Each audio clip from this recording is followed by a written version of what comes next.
I never expected this female lead to be so wild. By day, she's a feared female CEO. At night, she indulges in passion with different women. But after each passionate encounter, she feels incredibly painful because these women can't fill the emptiness in her heart. Just when she thought she'd spend her whole life in this daze, unexpectedly, a girl's appearance completely changed her life's trajectory. Her name is Chinmi, due to a chance encounter at a bar, saved Lanji from being harassed by a scoundrel. Thus, their fates began to intertwine. Lanji fell into Chinmi's arms, her lips curling into a slight smile. Since you said I'm your girlfriend, do you want to be my real girlfriend? At this moment, Chinmi's heart was racing. She clearly hadn't expected the other to say this. Before she could react, she was already grabbed by the collar. Then the two were tightly entwined, their drinks falling to the ground. When their warm lips touched, Lanji's heart seemed to come alive. Her ears were filled with passionate whispers, making her unconsciously immerse in it. Their hands tightly intertwined. She felt that tonight's experience was different from the past. In a daze, she saw Qin Ming's bewitchingly beautiful face, and her heart suddenly skipped a beat. Unconsciously gripping the bed sheets, they fully experienced both physical and emotional pleasure. Unprecedented excitement and joy filled their minds, as if countless fireworks were exploding before their eyes. The second morning after the passion subsided, warm sunlight lazily streamed through the window. It shone on Lanji and Chinmi, neither of them yet aware of the gravity of the situation.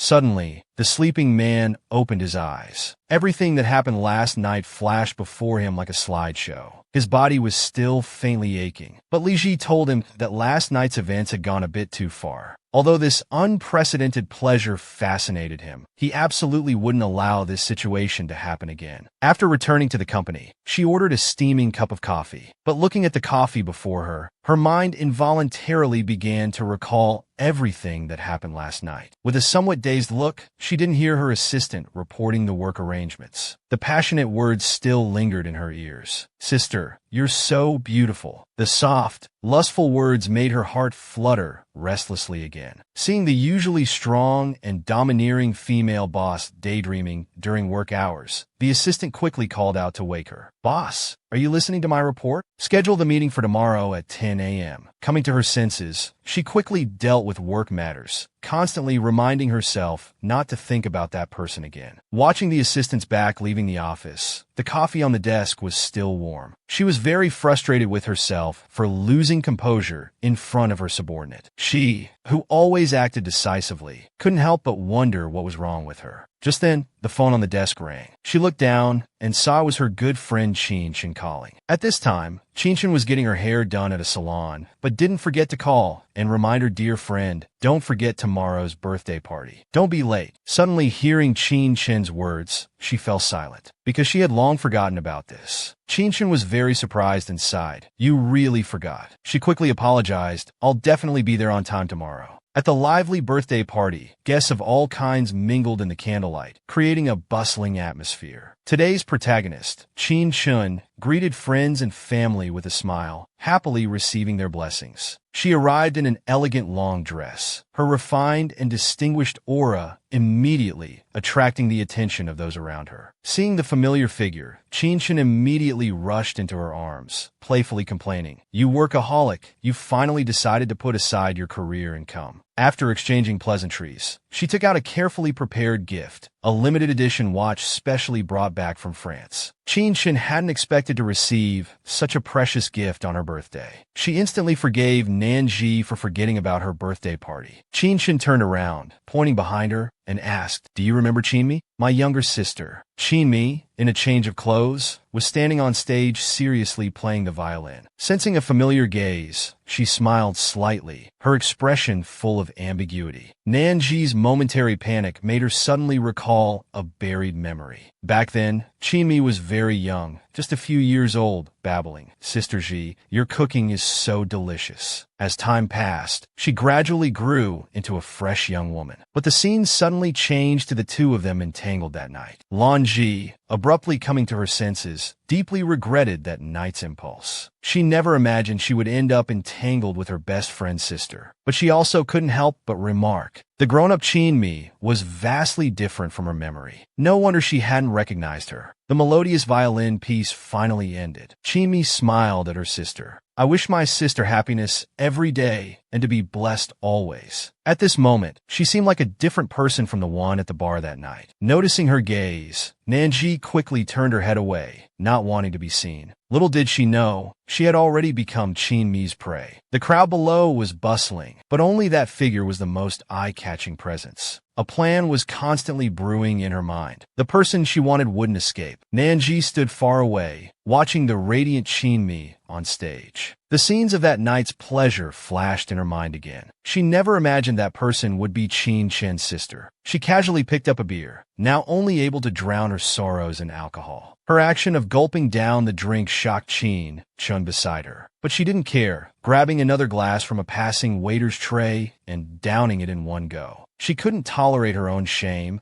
having gotten involved with a girl 11 years younger, who was also her best friend's sister. Life is unpredictable, and fate plays tricks. On stage, Chin-mi was still enjoying the attention of thousands. Just then, Chin-chen waved at her, gesturing her to come over quickly. Without thinking, she ran over and threw herself into Chin-chen's arms, acting coquettishly. But her gaze was fixed on another person, Nanji. The oblivious Chin-chen wanted to reintroduce her sister to Nanji. This is Chin-mi, whom you took care of since she was little. Do you remember her? At this moment, she was filled with mixed emotions. She was terrified that Chin-mi would reveal everything about that night, and worried about facing Chin-chen's anger. The two were speechless, but in perfect sync. Chin-chen guessed they had already met. Surprised, to ease the awkwardness, she quickly extended her hand. Xiaoming, long time no see. You've grown so much, I almost didn't recognize you. But what responded to her was an enthusiastic embrace. She was held tightly in the arms. The feeling was both familiar and strange. However, she was terrified. She hurriedly reached out to push Chin-mi away, but her strength was too weak. Instead, she was hugged even tighter. A familiar voice sounded in her ear. Sister Lanji, long time no see. I didn't expect you to still remember me after so many years. I'm really happy. Chin-mi's face showed uncontrollable excitement, because after that night, she thought she would never see her again. Unexpectedly today, she met her again at her sister's birthday party. Chin-mi put her hand on her head, afraid she would leave without saying goodbye like last time. Sister Lanji, I didn't expose you, you know. Hearing Chin-mi say this, she was instantly surprised, her eyes widening. A sense of foreboding cast a shadow in her heart. The intimate scenes were vivid in her mind. It was the memory she most wanted to erase. But the sweet and delicious cake in front of her was reminding her of the cruel reality. Chin-chen casually cut a piece and handed it to Chin-mi, complaining about her behavior earlier. You're all grown up now, yet you still cling to your sister Nanji and won't let go. Hearing her sister say this, Chin-mi didn't seem to mind. Can't help it. It's been so long since I've seen Sister Nanji. I'm bound to be a bit excited. Hearing the implication in Chin-mi's words, she immediately became nervous. She looked away, thinking about how to handle the current situation. As if things weren't bad enough, Chin-chen was called away by someone else. In the awkward atmosphere, only she and Chin-mi were left facing each other. Seeing her sister leave, Chin-mi also tore off her mask of pretense, staring at her with a playful look. But she didn't want to have any more relationship with her. She politely said, "Excuse me," and was about to turn and leave. Unfortunately, Chin-mi didn't want to let her go so easily. She stood in front of her, not letting her leave her sight. She frustratedly questioned Chin-mi. What do you want to do? Chin-mi didn't answer, but silently put down the cake in her hand. Sister Nanji, do you really want me to do something to you? The teasing tone was palpable. Clearly, this was the effect Chin-mi wanted. She was frustrated, just wanted to leave this place as soon as possible. But the next second, Chin-mi suddenly leaned in, her finger ambiguously reaching towards her ear. She mistakenly thought she was going to do something to her. In public, she didn't want anything else to happen. Before she could voice her rebuke, her attention was drawn to something on Chin-mi's fingertip. It was a star made of colored paper. Obviously, it had accidentally stuck on from the streamers earlier. The previous ambiguity instantly vanished. Her heart finally returned to her chest. She unconsciously leaned against the wall, breathing heavily. But Chin-mi was still pressing forward. Sister Nanji, do you have stars on you? Chin-mi looked over expressionlessly, but the tenderness in her eyes was undisguisable. Realizing she had been teased, she angrily pushed her away. You'd better know what you're doing. This sentence completely ignited Chinmi. She grabbed her hand, not letting her leave. Do you want to struggle with me in front of everyone? Or find a place where no one's around so we can talk properly? Chinmi said calmly. At this point, there was no good solution. She could only nod in agreement. After leaving the crowd, there was less noise and more of the night's tranquility and gentleness. Nanji was pulled to the balcony by her, clearly very unwilling. Chinmi, on the other hand, looked nonchalant. After all, she had achieved her goal. The smoke from the lit cigarette curled upwards, constantly swirling around her fingertips. She slowly voiced the question in her heart. Did you deliberately approach me? These words played right into Chinmi's hands. Sister, don't forget that night. You were the one who invited me. The answer was self-evident, but she just wanted to turn the page on this matter. That night, I didn't recognize you at all. Let's just pretend it never happened. I'm still your sister Nanji. Chinmi didn't respond, lost in thought. But the next second, she suddenly grabbed her and pressed her lips firmly against hers. After a moment of entanglement, she finally spoke. Sister Lanji, did you miss me? I miss your scent so much. Anger rose in her heart from the forced kiss. She took a drag of her cigarette, calming herself before answering. If I had known that night you were Chin's sister, I definitely wouldn't have done it. Chinmi seemed not to hear her words, leaning in to take the burning cigarette from her fingers with her mouth. She took a deep drag, the familiar aroma filling her mouth. Under the influence of nicotine, it added a hint of seduction. She hadn't figured out what Chinmi was trying to do, her raised hand frozen in midair. After taking a puff, Chinmi extinguished the cigarette. She didn't forget to advise, sister, smoke less. I don't like the smell of cigarettes. As soon as she finished speaking, Chinmi took her hand that had been holding the cigarette. She brought it to her lips and kissed it, finally answering the earlier question. Why don't you teach me, Sister Nanji? How can we pretend something that has already happened never happened? That night you held onto my neck so tightly, as if afraid I'd run away. How come you've changed so much now? She stared into her eyes and asked, holding her hand tightly. Their fingers intertwined, the sensation like a flame spreading across her body, growing more intense. Every kiss made her heart yearn for intimacy. The mouth can lie, but the body cannot. Chinmi remembered every sensitive spot on her body. She whispered in her ear, I wasn't mistaken. This spot of yours is still so cute, sister. Blinded by desire, she had forgotten to push her away. She was addicted to this feeling, unable to resist. She knew that Chinmi was special to her, not just because of her identity, but because of how she made her feel. Realizing this, she suddenly grabbed Chinmi's collar. Their gazes burned intensely as they looked at each other, the temperature around them seeming to rise several degrees. Without hesitation, she kissed Chinmi's lips, their mouths moving together. It wasn't until the birthday party ended that Chin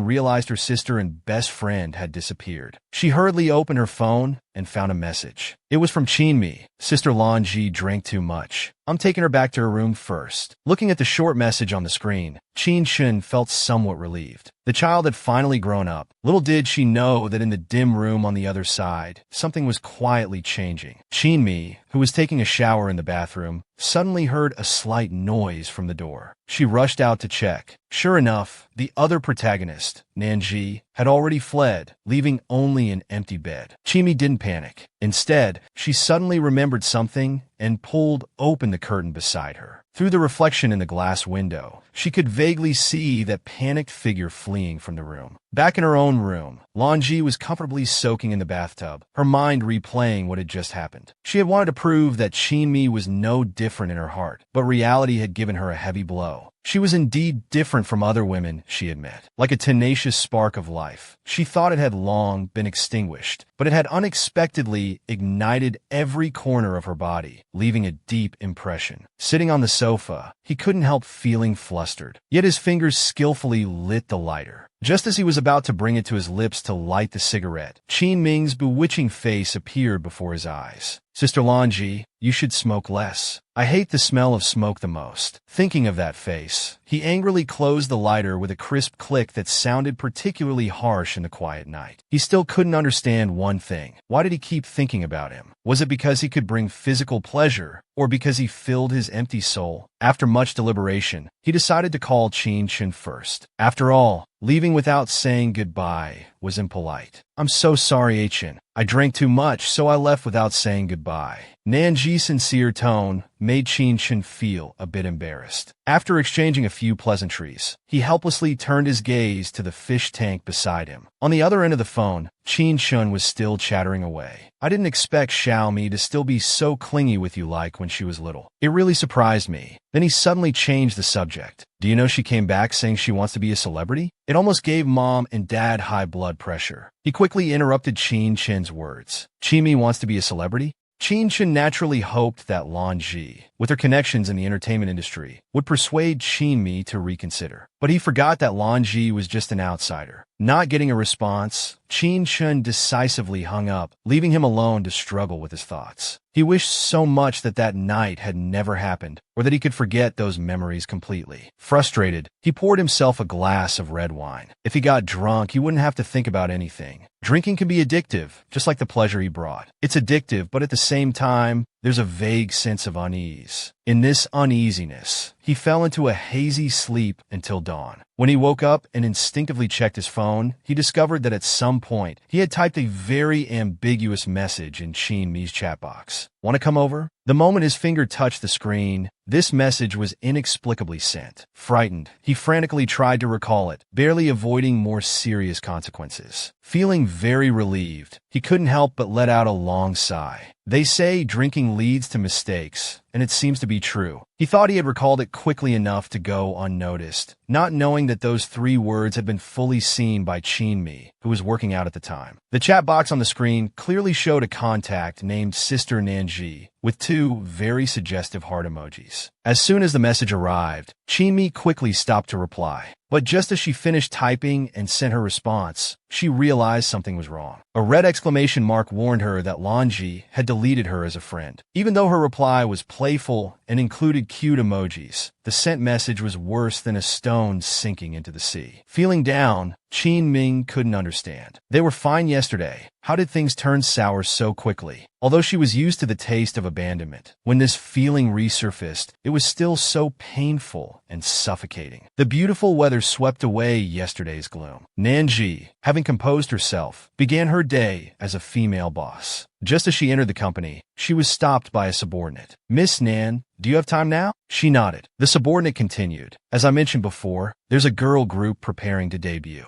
They're coming to the company to record a promotional video. Would you be able to go and take a look?" She agreed without hesitation. But when she arrived at the recording site, she couldn't help but regret her earlier words. Because in the center of the stage, in the C position, was the person she least wanted to see right now. The subordinate beside Qin was still talking enthusiastically, praising Qin's outstanding aura, beautiful features, and even her top-notch figure. She was simply born for this, they said. He was momentarily stunned, the subordinate's words becoming background noise. At that moment, he had only one thought in mind. That was to terminate the contract. Hearing this, the subordinate was shocked. He couldn't believe that Miss Nan would reject such a promising talent. He repeated once more, "This person is not suitable for our company. Terminate the contract immediately." The 4 spotlights shone on him, giving an imposing aura without anger. Ignoring the subordinate's thoughts, he decisively turned and left. Until the shooting ended, Qin on stage also noticed something was off. The subordinate from earlier was frank, revealing Nanji's reaction and asking the question on his mind. "Do you know her, Miss Nan?" The assistant felt this wasn't quite appropriate and quickly rephrased. "Or rather, have you offended Miss Nan before?" This isn't her usual style. Qin, who was changing clothes, was a bit dazed. They say karma comes quickly, but this seemed too fast. "Can I see Miss Nan? There are some misunderstandings I'd like to clear up." The assistant also felt it was a pity, knowing Miss Nan definitely wouldn't see him. It was clearly an expected answer. Qin wasn't upset and directly presented a second option. "Could you give me Miss Nan's phone number?" To retain this promising talent, the assistant naturally obliged. Meanwhile, Nanji was still handling documents in the office. Seeing an unknown number on his phone, though a bit strange, he still answered. "Hello, it's me, Sister Lanji. I want to see you. Is that okay?" He didn't answer. Instead, he recalled Qin Chen's request. Mom and Dad heard he wants to be a celebrity. They were so angry their blood pressure spiked. Please help me talk him out of it. Without thinking, he could guess that Qin Chen must have seen him as the last lifeline then. After much consideration, he said into the phone, "Come to my office and call me President Nan." Soon after, the CEO's office door opened and closed. Qin Mi in the office looked calm and asked, "Can I ask President Nan for a reason?" "A reason for terminating the contract." He also got straight to the point, no longer beating around the bush. "Your sister told me that you upset your uncle and aunt quite a bit with this entertainment industry business. Though the entertainment industry offers both fame and fortune, the pressure that comes with it is beyond your imagination. Your every move will be magnified. With the Qin family's resources, even if you don't enter the entertainment industry, you'll still have other bright prospects. Why insist on entering this field?" Despite the well-intentioned advice, Qin Li didn't take much of it in. At least he understood where the problem lay.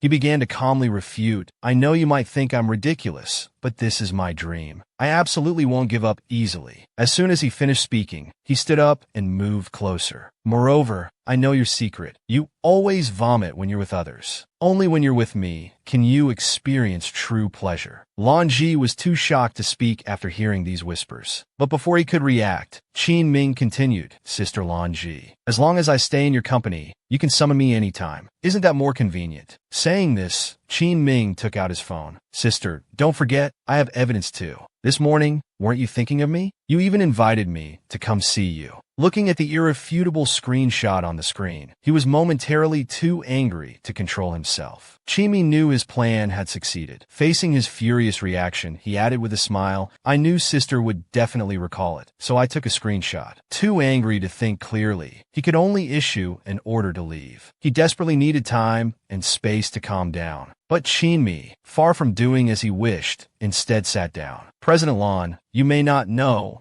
but SK's manager has been in contact with me constantly. Moreover, the combined fan base of all other team members doesn't match mine alone." As Qin Ming spoke, he pointed to the documents on the table. He casually pushed them in front of him. He certainly knew how massive Qin Ming's fan base was. Without its soul, the group would fall apart. If he terminated the contract now, it would be like pushing him into the opponent's camp. Nurturing a tiger invites calamity. He had to think thrice before acting. Seeing his prolonged silence, Qin Ming knew his words had an effect and quickly played the emotional card. "If it's just my family's disapproval, that reason is too weak. It's not convincing, and you know it won't persuade me at all." The ornament on the desk swayed back and forth, just like his heart was wavering at that moment. Chimi pressed on. "I absolutely can't miss this debut opportunity. President Nan, may I boldly guess that your judgment is affected by some personal reasons?" Qin Mi's assertiveness was completely unexpected. He never thought that after many years, the once crybaby had become so forceful in negotiations. The documents on the desk, along with the nearly perfect proposal, all proved how terrible his impulsiveness could be. Qin Ming paused the swaying ornament with his finger, while continuously analyzing the company's current situation. "President Lan, you must be eager to expand into the girl group market now, right? It would be laughable to kick me out for some childish reasons." Qin Mi spoke bluntly. Having regained his composure, he silently listened to Qin Mi's words, mentally calculating whether he should trust him or not. Once Qin Mi left the spacious office, only his silhouette remained. Just then, someone knocked on the office door. It was the assistant in charge of the girl group. The assistant, out of breath, pushed open the door and reported, "President Nan, several variety shows and brands are contacting us about Qin Mi." He understood without further explanation. For an artist, these were the best achievements. He decisively spoke up, dispelling the assistant's doubts. "No need to change the center position. I know you're going to say changing people would result in huge losses." As soon as he finished speaking, he swiftly took out his pen and signed his name on the proposal. Arranged for their normal debut. This was Nanji's answer to Qin Mi, and also a chance he gave himself. The assistant hadn't expected that this girl Qin Mi would be so capable. The planned contract termination was suddenly canceled. He immediately added, "From now on, you don't need to report girl group matters to me. Leave all decisions to the idle economy department." After handling the girl group issue, he rushed to the airport without delay. Even while waiting for his flight, he didn't forget to handle company matters over the phone. Anna's head ached from long-term fatigue, but she knew she couldn't rest. The quarter's key project was still waiting for her to wrap up. After hanging up the phone, it rang again with message notifications, causing her great distress. He arrived at the Starlight Night Gala by plane. The place was already crowded, with camera flashes incessantly going off. While getting makeup done in the restroom, he took out his laptop and started handling documents. He didn't forget to remind the makeup artist to conceal his dark circles. Standing in front of the backdrop, amid the constant sound of shutters, he skillfully posed. After the photo session ended, a sudden wave of dizziness made him lose consciousness instantly. He fell straight to the ground, frightening the staff who hurriedly called for an ambulance. When he woke up, he was already lying on a hospital bed. The nurse admonished her to use her phone less and rest more, which was also part of the medical advice. After changing the medication, the nurse hurried to the next patient. She obediently stopped looking at her phone, but the page on her phone revealed her inner thoughts. It showed Chin-mi's girl group debuting with her in the center position. Today was their official debut day. She gazed out the window absent-mindedly, unable to remember how long it had been since she had properly rested. It was time to enjoy her own life, take a ticket, and go on a spontaneous trip. Finally arriving in New York, the bustling streets were full of life. Dressed casually, he shed his workplace dominance and took on a gentle, tranquil air. He arrived at the Opera House to inquire about tickets for the Phantom of the Opera. But after numerous inquiries, the answer was always sold out. Bored, he could only call his good friend Chin-chun to complain. As luck would have it, Chin-mi was nearby. Chin-chun exchanged pleasantries while comforting him, saying maybe next time. Chin-mi, overhearing the conversation, was eager to know Nanji's whereabouts. Chin-chun, being forthright, revealed everything about Lanji's vacation in New York, including her desire to see the Phantom of the Opera, but failing to get tickets. After hearing this, Chin-mi decided to do something. He didn't want her to be disappointed. He turned to the balcony to make a call. Fortunately, with his wide network, he successfully secured tickets. I've sent the e-tickets for the Phantom of the Opera to your email. You can forward them to Sister Lanji. Chin-chun was puzzled hearing this. Chin-mi had to explain that he didn't want any misunderstandings, given that he was now Nanji's employee. Meanwhile, in New York, it was still midday, with the sun scorching the earth. Nanji, sitting on a bench, was contemplating where to go next. But a sudden message on her phone brought great joy. It was the coveted Phantom of the Opera tickets and front row seats at that. She hurriedly called Chin-chun to express her gratitude. Chin-chun, being loyal, didn't reveal the true source of the tickets. She made it just in time for the performance. As expected of a classic, tickets were indeed hard to come by.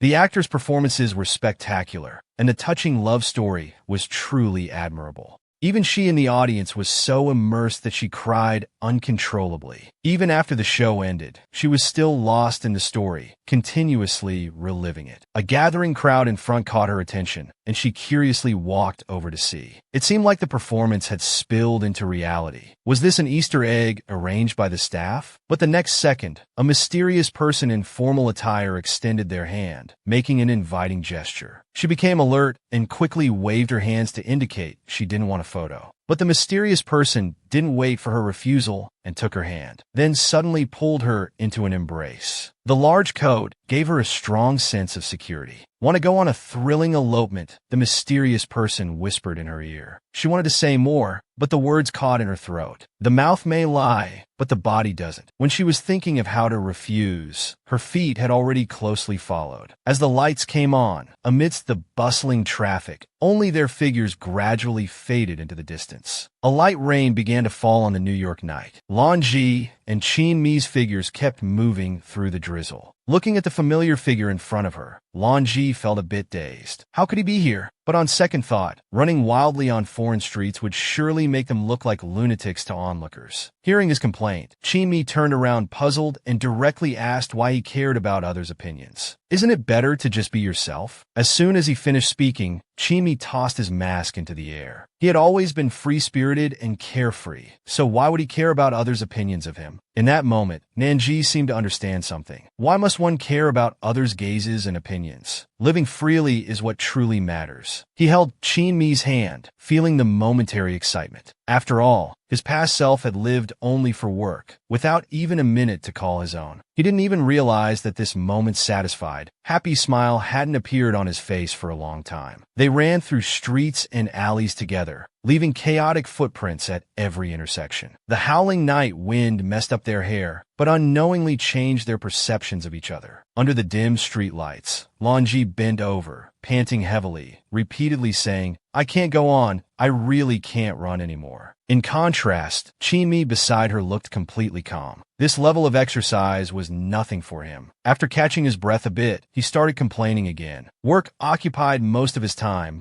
leaving no room for exercise. His words played right into Chinmi's hands. He immediately responded, "I think you just lack exercise. You need more practice." As adults, how could they not understand the implication? Nanji grumbled a bit, then started resting again. Chinmi casually unbuttoned his collar, saying nonchalantly, "It's only 2 kilometers from the theater to here. Looks like you really need more exercise." The word exercise had already formed muscle memory in his mind. He unconsciously swallowed, his face tinged with embarrassment. Seeing this, Chinmi teased mercilessly, "Sister Lonji, what are you thinking? I was talking about running stamina. Or were you thinking of something else?" As Chinmi's figure drew closer, she became flustered again, loudly scolding him to shut up. Chinmi, unfazed by the scolding, changed the subject. He mentioned obtaining a TXR coaching qualification and offered to help with training. Hearing the word training, he immediately refused without a second thought. He didn't need any exercise. The verbal sparring brought them closer. Their breaths were filled with each other's scent. Lonji even felt his body responding. To divert his attention, he could only turn and walk towards the wide street outside. Chinmi followed closely behind, chatting casually about work matters. After discussing work, Chinmi assured him, "Don't worry, Solon. I finished all my work before coming to accompany you."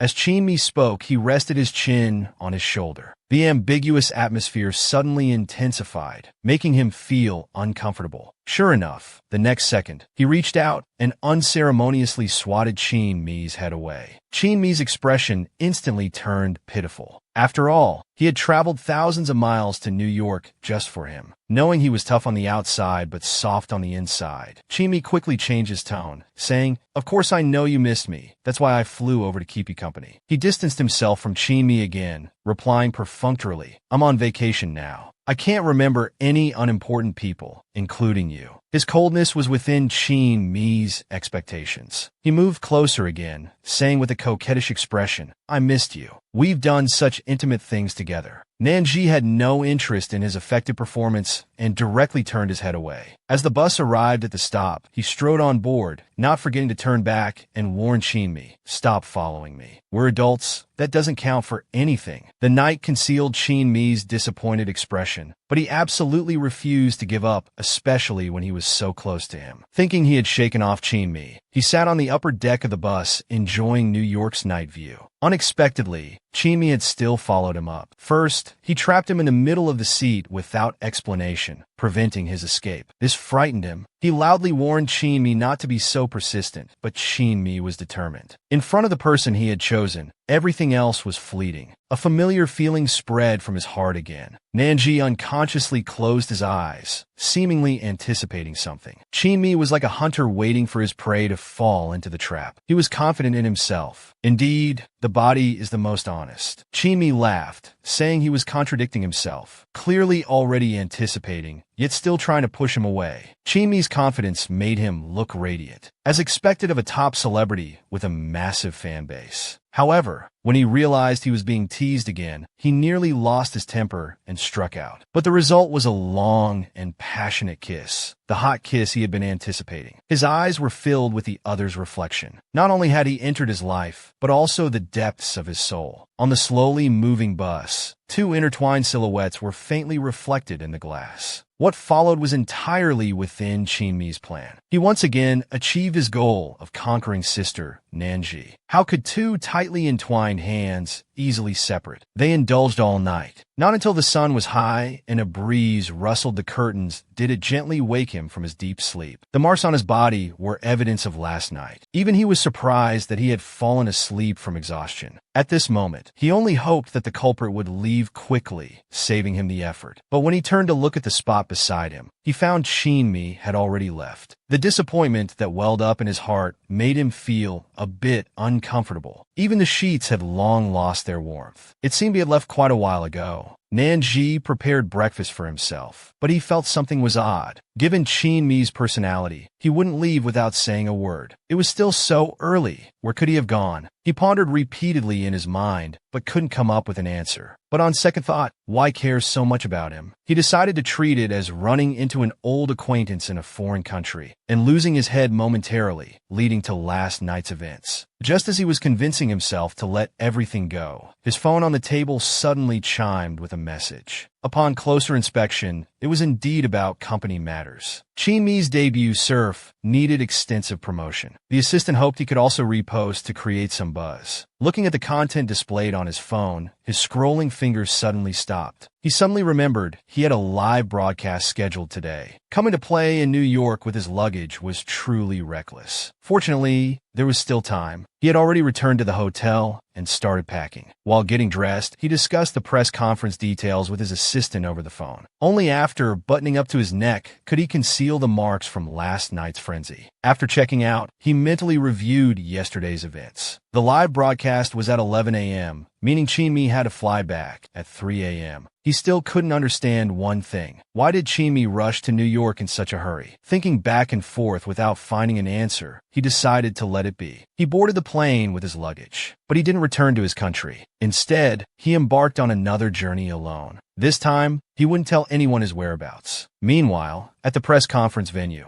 the media had already stirred up a frenzy. The popular star Chin-mi was the main focus of attention. The top 10 trending topics were all about him. The background during reporter interviews was also packed with people. Everyone began to anticipate SOS' spectacular performance. Even the airport's advertising spaces were forcefully occupied, replaced with SOS promotional posters. Nanji, who had just gotten off the plane, was waiting for a taxi. All around him, he could hear Chin-mi's beautiful singing. Even on the advertising screen on the taxi's backrest was Chin-mi's familiar face. Nanji, having finished his trip, finally returned to work. He had thoroughly enjoyed this relaxing journey. The new Scar song was playing on his phone. This new song had become a hit everywhere as soon as it was released. He had to admit it was indeed very good. After resting for a day, he began new work. First was an online meeting to discuss topics for new projects. Then came the handling of daily documents. Trivial matters constantly surrounded him. As he was looking at the documents in his hand, he was suddenly interrupted by a knock on the door. The person outside was his secretary. Knowing the boss's personality well, he came to remind him not to forget lunch. Absorbed in work, Nanji casually said, "Just order something for me." The price of rest was accumulated work that required a lot of time to process. Only when the screen showed that the email had been sent successfully did the work matters come to an end. He enjoyed this feeling of fulfillment, even if dealing with it made his body tired. The takeout was also delivered at this time. He didn't even look at it. He thought it was his secretary's phone on the desk. It was still the new song screen, melodious music filling the office. Only when the sumptuous meal filled the table did he realize he was already starving. But when he saw Chin-mi, a low pressure immediately spread across the entire desk. He rudely asked him to leave. After all, they should be restrained in the company. But Chin-mi not only didn't leave, but deliberately moved closer to his body. Then he casually tapped his phone screen, his tone full of flirtation. "Lanji Jiejie. Looks like you really like this new song I wrote." Chin-mi's smug expression was like a child who had gotten candy. Very cute. But Nanji ignored him, even though he was the company's hottest star. Chin-mi didn't disturb him further. He put down the lunch and prepared to leave. Just as his figure was about to disappear at the door, he suddenly stopped and gently said, "You seem to have lost weight after traveling. Eat more." After the office door was closed, Lanji finally relaxed. Thinking about the awkward situation just now, he took out his phone again and thoroughly deleted that new song. But when his gaze lingered on that ornament, he began to wonder if he should delete everything related to him. The Yulai Ju on the takeout bag reminded him that this was his favorite restaurant. Looking at the delicious-looking dishes, he remembered that restaurant was at least 10 kilometers away. Did Chinmi drive there to buy it? The aroma of the food made him, already hungry, start to waver. To respond to the call, not to waste food, he decided not to quibble with the delicious meal. Even if Chinmi bought it, so what? He'd eat it first and think about it later. But as he ate, he felt it wasn't right to just eat someone else's food for free. He opened the chat with Chinmi and directly sent him a red envelope. Chinmi's reply came quickly. He not only graciously accepted the red envelope, but also asked if he liked the taste of char siu. He didn't reply further, dismissing it as just one of Chinmi's little tricks to seduce him. Finally, it was time to leave work. He quickly arranged to go shopping with Chen.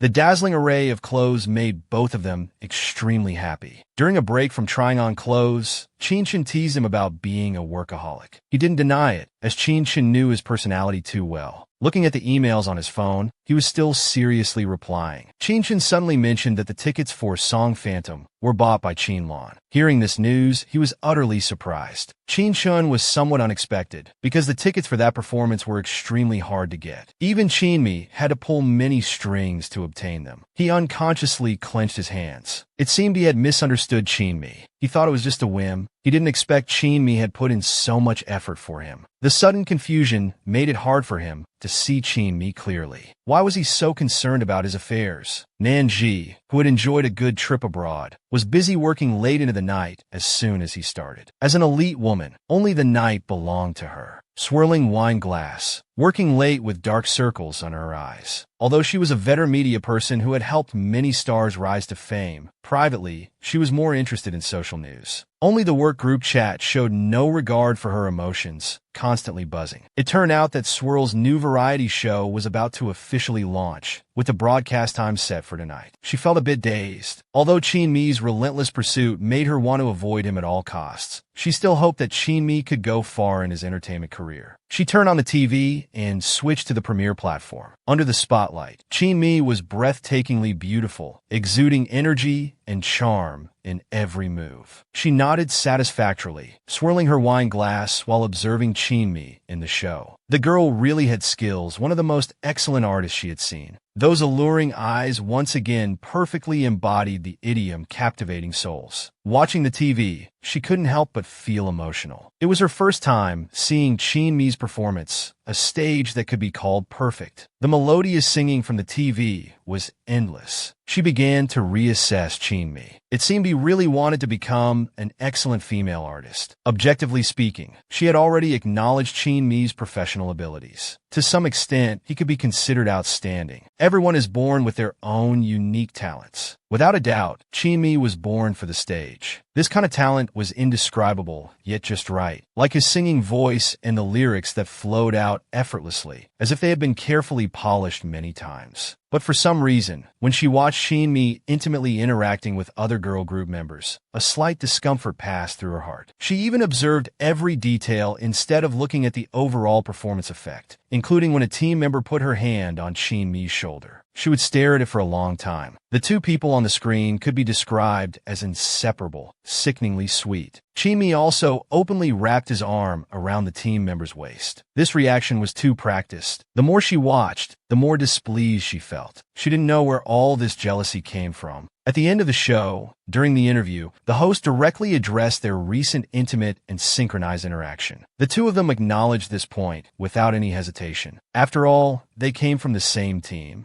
Before they could finish speaking, the man outside the screen directly turned off the TV. He thought disdainfully that it was just a premiere performance. Why make it so sickeningly sweet? They say only Dukong can solve 1,000 worries, but this sip of wine only made his sorrow grow. Where did this sorrow come from? He didn't know, nor did he want to admit it. He put down his wine glass, looked at the bright moon in the sky, and asked himself, what am I upset about? I really don't understand. But the images flashing in his mind constantly reminded him that he was deceiving himself. He could only hope to calm down by taking a shower. But the calmer he tried to be, the more impulsive he felt. He clearly wanted to push him away, but why did his body still long for him? Had he really fallen for him? They say even heroes fall for beauty. let alone a mere woman like him. The feelings of longing overwhelmed him like a flood released from a dam. After much hesitation, he decided it was better to take the initiative than to stand hesitating at the door of happiness. He took out his phone and called Chin-mi directly. Just a few days ago, Chin-mi was someone he couldn't avoid, like an evil spirit. After connecting, he politely inquired about Chin-mi's work. From the other end of the phone came a familiar and seductive voice. Miss me? How could he not miss him? But he kept telling himself not to fall in love easily. It was just to have Chin-mi satisfy his normal needs. Chin-mi was always available. Less than half an hour after hanging up, the doorbell rang. It was that familiar face, familiar voice, the Chin-mi he both hated, loved, and feared. But he put on a cold attitude. After all, his relationship with Chin-mi was incredibly complicated. Chin-mi naturally knew why he was called over. Since Nanji, as a leader and his sister's good friend, found it hard to speak up, he had to take the initiative. Chin-mi embraced him, whispering, "No one can bully you except me." These simple words were very effective on the strong woman Nanji. Only Chin-mi could handle him so well. Looking at Lanji now, though silent, she was already aroused by Chin-mi's few words. In a moment of confusion, she found it hard to understand herself. She clearly felt aversion when seeing Chin-mi before, but now she couldn't resist, especially how a few words made her completely surrender. After a long pause, she managed to squeeze out, "You came so quickly." Chin-mi was a bit stunned upon hearing this, unsure if it was a complaint or a tease. But Chin-mi quickly came up with a response, so emotionally intelligent it was hard to resist. "I knew sister missed me, so I rushed over immediately." Good looks, talent, and emotional intelligence. Lanji kept comforting herself that having such a fixed partner wasn't bad. Nothing would happen in the future anyway. Thinking of this, she actively let down her guard, ready to get to the main point. She slowly closed her eyes, preparing to welcome a gentle intertwining. Chin-mi didn't disappoint her expectations. The entire night was spent in passion. Chin-mi couldn't help but wonder why she, usually cold and indifferent towards him, was so proactive and passionate tonight. Her answer was simple, but with a hint of threat. "What, are you not satisfied?" But Chin-ming, like a little demon, had her completely under his control. He didn't respond but went straight in for a kiss. Outside, a light rain was falling. The two who had just finished were enveloped in the silence of the room. Chin-ming spoke first, breaking the awkwardness, constantly teasing Nanji about her unusual behavior today. Then he asked the question on his mind. "Sister Lanji, have you fallen in love with me?"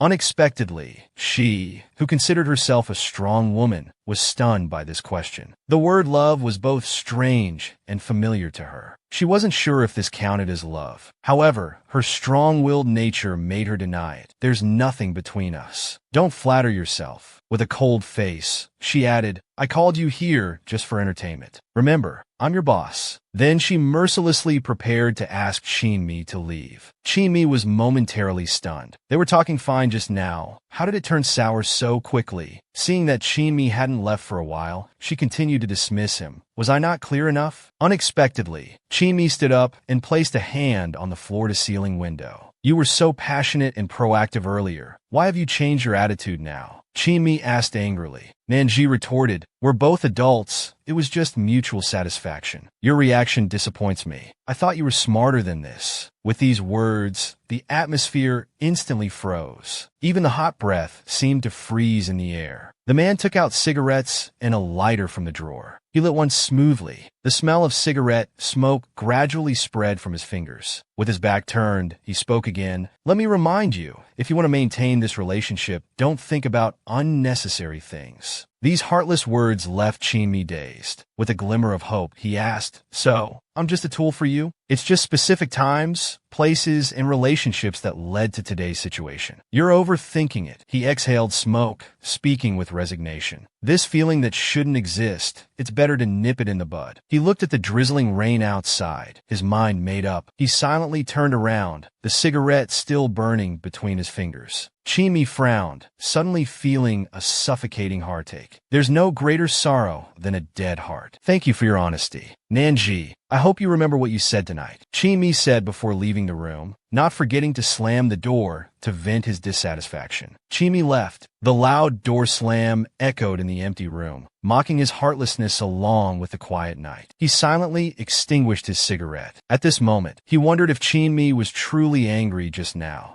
A hint of reluctance and relief crossed his face, though he was experiencing mixed emotions. Humans aren't plants who can be without feelings. He could only comfort himself that this was what he wanted. He finally could draw a clear line with the clingy Chinmi. The night wind rustled the curtains, like a whip lashing at his inconsistent heart. To ease his mind, he wandered aimlessly through the bustling crowd. He thought all night, not knowing how to process this situation. Suddenly, screams from passers-by caught his attention. He looked towards a billboard. It prominently displayed a poster of the Solo's girl group, with Chinmi among them. Everyone knew that the advertising space on this building cost 7 figures monthly. Those who appeared there were all major celebrities. While onlookers were busy speculating about relationships, Nanji knew Chinmi had truly made it big, incredibly so. Hearing nearby fans randomly pairing up the members, he felt incredibly sad, yet powerless to change anything. What he didn't expect was that Chinmi's departure this time would last a week. He never saw Chinmi again. Perhaps those words made him realize his place. Their relationship finally returned to normal through this extreme method. Although it pained him to think of this way of parting ways, after all, it was his own pretense of nonchalance and risk-taking that allowed them both to pursue their own blue skies. The next day, as usual, he was handling work documents in his office. His secretary informed him that a fashion company had invited the company's artists and wanted to invite him to attend the event as well. But he, as calm as still water, rejected it on the spot. He loved the challenges of his career,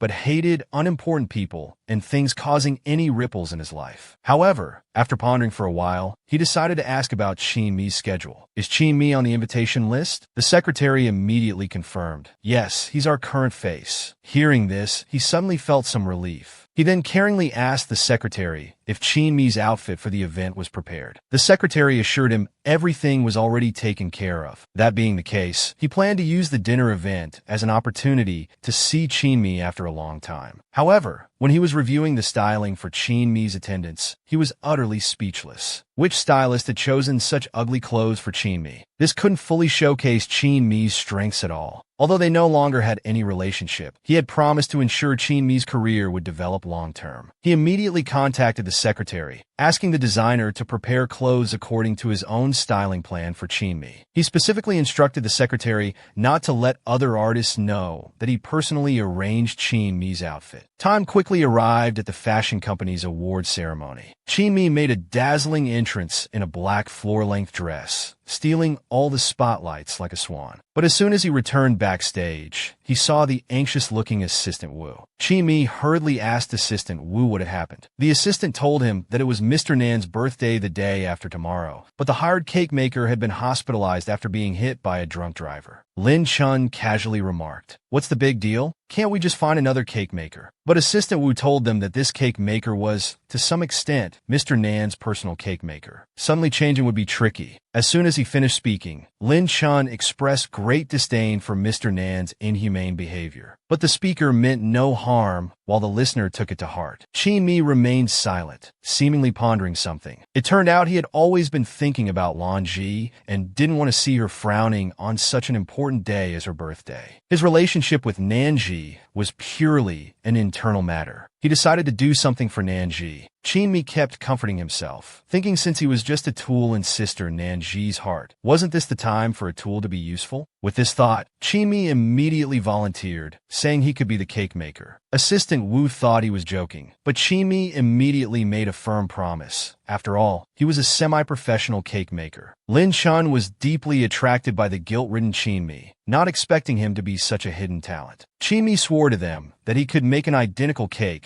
that Mr. Nan would love after tasting it. It turned out Chinmi wasn't bluffing. It was an old Faye's bakery 10 years ago that he discovered his talent for baking. On the table was an exquisite and delicious white chocolate mousse, which was also the signature cake of Old Faye's Bakery. 10 years ago, Nanji was still very young, and Chinmi still had that innocent little girl look. Little Chinmi curiously asked Lanji, "Sister Lanji, do you like this cake very much?" She smiled slightly, nodded, and replied, "Yes, among all these cakes, I only like this one." Little Chinmi felt a bit disappointed hearing this answer, as her favorite was Black Forest. But for Sister Lanji's sake, she was willing to like the white chocolate cake. While thinking this, she reached for the cake on the plate with her spoon. As Chinmi recalled everything from the past, her spoon was already full of cake, approaching her lips. it was still that familiar old Faye's bakery. This bakery had been open for nearly 20 years, and Lonji had been eating there for almost 20 years too. Chimi knew that the taste and meaning of this cake were the most special to her. Just 3 months ago, Chimi came here alone and ordered that white mousse cake again. It was indeed the taste she remembered. Uncle Faye, the shop owner, quickly chimed in. You and Lonji both like this cake, so we haven't changed the recipe all these years. Hearing Uncle Faye say this, Chimi was a bit surprised. She hadn't expected her taste to remain unchanged after so many years. Chimi used her charm to persuade Uncle Faye to teach her how to make the cake. Uncle Faye was generous and said it was no big deal. This was exactly why Chimi dared to make such a bold promise. She firmly believed she could perfectly recreate Sister Lan Ji's favorite flavor. Assistant Wu, watching from the side,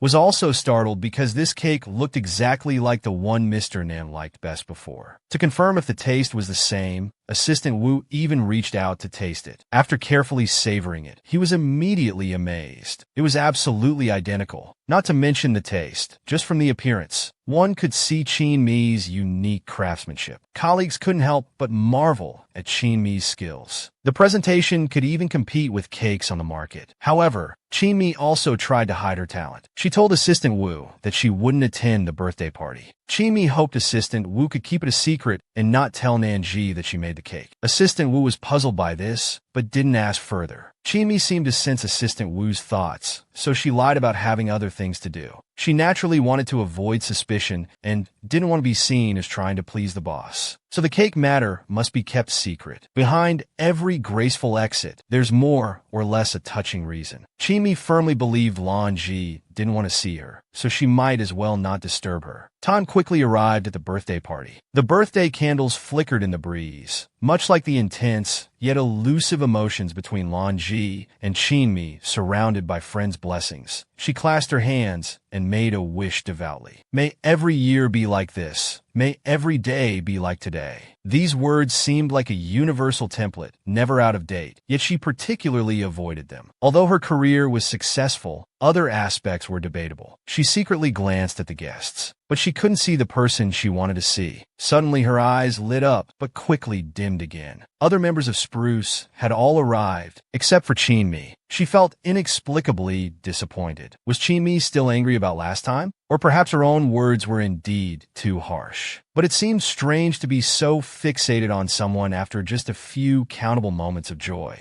She could only console herself, thinking perhaps the feeling Qin Mi gave her was different from others, so it would take more time to forget. Assistant Wu thoughtfully approached, asking if the cake was delicious. She gladly said it must be good since it was made by her personal cake maker. Once a secret is spoken, it's no longer a secret. Unable to bear watching them torment each other, Assistant Wu revealed the truth about the cake. The response was only silence. These words, heard in her ears, made her long, lonely heart come alive again. However, besides feeling touched and guilty, she was also a bit surprised. Why would Qin Mi still make the cake by hand after being hurt so deeply by her? The taste of the cake wasn't just good. It was exactly the same as she remembered. Qin Mi must have put in a lot of effort and thought. This silly child, what was it all for? To be willing to silently do so much for her, she asked herself, but couldn't find an answer. She warned herself not to be self-deceiving. So-called liking was just an excess of hormone secretion at a certain moment. No emotion could withstand the test of time. Eventually, even the best feelings would turn into demanding and giving. She neurotically self-suggested, not wanting to follow in her parents' loveless marriage. Rather than that, it was better to disappoint herself early. However, the European musical tickets from last time already put her in Qin Mi's debt. She had to repay it. To cut off this emotion, she had to start by settling the debt of gratitude.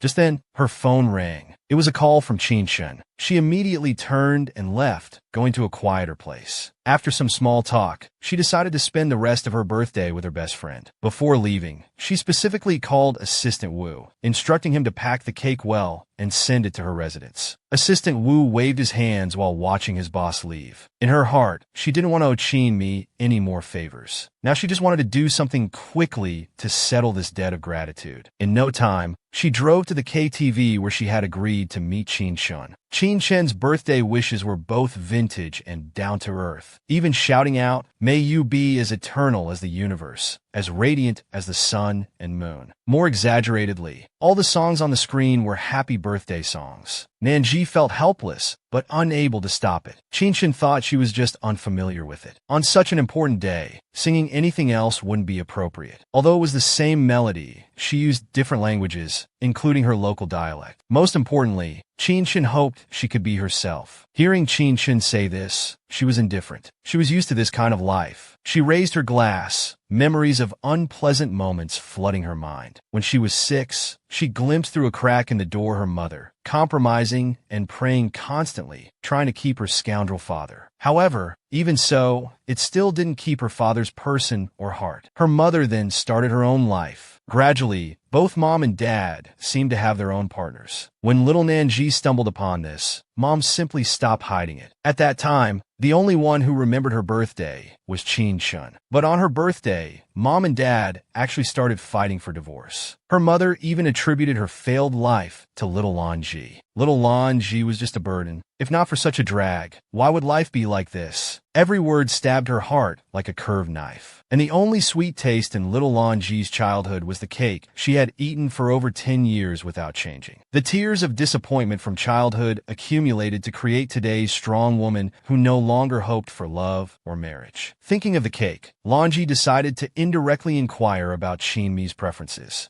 She simply wanted to know what brand of accessories Qinmi liked, so she could buy some and send them over, considering it as repaying the favor. Although Qin Shun didn't understand why, she went on explaining endlessly. Lanji could only take notes seriously. Qin Shun was curious. She couldn't help but wonder why her best friend was suddenly researching her sister. She nervously explained that she just wanted to clearly understand each girl group member, saying it was for work purposes. Then she quickly changed the subject, mentioning that Qinmi's recent performance had been outstanding, with remarkable achievements. As a boss, it was only right to give some material rewards. Unexpectedly, her words moved Qin Shun to tears, once again thanking herself for entrusting her sister to the right person. She instantly became like a startled bird. "Chun, don't talk nonsense. What do you mean you handed your sister over to me?" Qin Shun hurriedly explained, "I'm just joking. My parents listened to Xiaomi's music and felt she chose the right major. Isn't it all thanks to you as her guide?" She sighed in relief and politely responded, "Xiaomi indeed has a natural talent for music. Plus, she's very hardworking, which makes her even more excellent." It was indeed true. The new song topped the charts as soon as it was released. However, at this moment, she had already focused all her attention on choosing a gift for Qinmi. Based on the information Qinshin provided, she bought the style that Qinmi liked the most but couldn't afford. However, when it came to giving it, she faced a dilemma. She pondered whether to give it in person. If she did, would it seem like she wanted to mend their relationship? Knowing Qinmi, she would probably be overly pleased, so she absolutely couldn't deliver it personally. But while gifts are inanimate, people are not. After all, there are always more solutions than problems. She immediately called Assistant Wu. He was the most suitable person for this task. She gave Assistant Wu a textbook-perfect explanation. Recently, Qinmi's girl group album sales have been very good. As the boss, I need to show some appreciation. As soon as she finished speaking, the gift was heavily placed on the table. Assistant Wu opened it and couldn't help but exclaim, "This gift is really precious." Hearing this, she naturally denied it. After Assistant Wu left with the gift and his task, she started praying, hoping Qinmi would like this gift. However, when Qinmi saw the bracelet inside and learned that Nanji had personally chosen it, he was stunned. This bracelet, from the diamond's luster to its style, was his dream bracelet. He had stopped to admire it more than once. Other girl group members gathered around, casting envious glances. They could name the bracelet's designer and materials with their eyes closed. Qinmi, listening to the members explain, was touched by her thoughtfulness. But Assistant Wu told everyone not to be envious because all of them would receive this bracelet. Hearing this good news, the other girl group members cheered, "Long live the boss. The boss is so kind."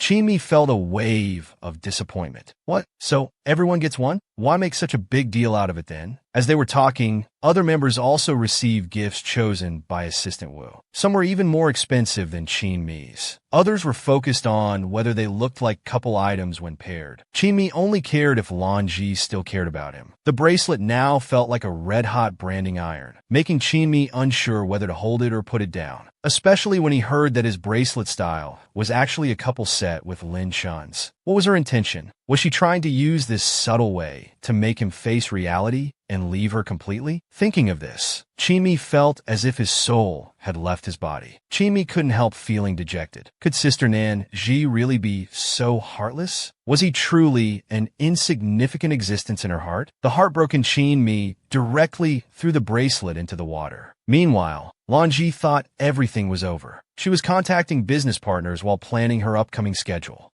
However, this time she encountered some obstacles. The artist chosen by the other party had a tainted reputation. In this situation, achieving a perfect collaboration was almost impossible. As Lan Ji put it, forget about becoming a hit. Even breaking even would be fortunate. So on this issue, her attitude was very firm. She was a business person after all, and wouldn't do business at a loss. Seeing her resolute attitude, the other party had no choice but to hang up. They were still too green to negotiate with the Iron Lady. Just as she was silently cursing the other party as a bunch of fools, she suddenly sensed someone staring at her from behind. She looked up in the mirror and saw Qin Mi standing behind her, which both surprised and delighted her. However, seeing Qin Mi's silence, she wondered if the gift she sent wasn't to his liking. Her mind was racing with calculations, but her facial expression remained calm as water. Unexpectedly, Qin Mi's words left her confused. CEO Nan, you're truly a business person, aren't you? What do you mean? Qin Mi calmly stated. For you, no matter who the other party is, as long as they can bring you sufficient profit, you don't care about anything else, do you? She was surprised, wondering if something had gone wrong with Assistant Wu. This was different from what she had expected. He seemed even angrier now, but she couldn't lose face. She continued with harsh words. I don't know what's wrong with you, and I don't want to know. If you want to work, work. If not, just leave. As she was about to leave, Qin Mi persistently grabbed her hand. The next second, he pinned her against the wall, startling her. At this point, she could only try to understand from Qin Mi what exactly had happened. Qin Mi took out the carefully chosen bracelet. CEO Nan, is your memory that bad? Have you forgotten the employee benefits you just gave out? Though she didn't speak, her heart was full of confusion. Could it be that he didn't like it? So she immediately said, if you don't like it, I can arrange for Assistant Wu to exchange it. You don't need to be so agitated. After hearing this, Qin Mi sarcastically retorted, how could I not like it? This was personally chosen by CEO Nan for me. I love it very much. Then Qin Mi slowly leaned to her ear and whispered, don't worry, I'll work hard to satisfy you. As soon as he finished speaking, he turned and left